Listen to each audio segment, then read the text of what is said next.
Hello friends, Wednesday evening tea போட்டு குடிச்சிட்டு இட்லிக்கு வந்து ஊற வச்சுருந்ததையும் கிரைண்டரில் போட்டு விட்டாச்சு. இன்றைக்கி நைட்டு டின்னருக்கு வந்து அடை தோசை செய்யலான்ட்டு தனியாக வந்து அரைச்சிட்டேன். எல்லாமே பருப்பெல்லாம் தனியாக அரைச்சாச்சு, அரிசி வந்து தனியாக அரைச்சிட்டேன். எல்லாத்தையும் வந்து நல்லா ஒரு மிக்ஸ் கொடுத்துட்டு அடை தோசைக்கு வந்து நம்ம வெங்காயம் நிறைய போட்டு செஞ்சோம் அப்படின்னா டேஸ்ட்டு ரொம்பவே நல்லாயிருக்கும். நல்லா ஃபைனாக சாப் பண்ண வெங்காயம் போடணும். அதனால் நான் இன்றைக்கி சாப்பரில் போட்டு எடுத்துக்கிட்டேன். சின்ன வெங்காயமாக இருந்தாலும் சரி, பெரிய வெங்காயமாக இருந்தாலும் சரி, நிறைய போட்டோம் அப்படின்னா டேஸ்ட்டு நல்லாயிருக்கும்.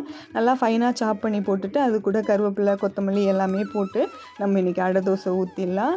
சைட் பை சைடு வந்து அடை தோசையும் ஊற்றிட்டு நான் வந்து பாத்திரமுமே வந்து கழுவி வச்சுட்டேன். ஏன்னா தோசையை விட அடை தோசை கொஞ்சம் டைம் ஆகும் வேகிறதுக்கு.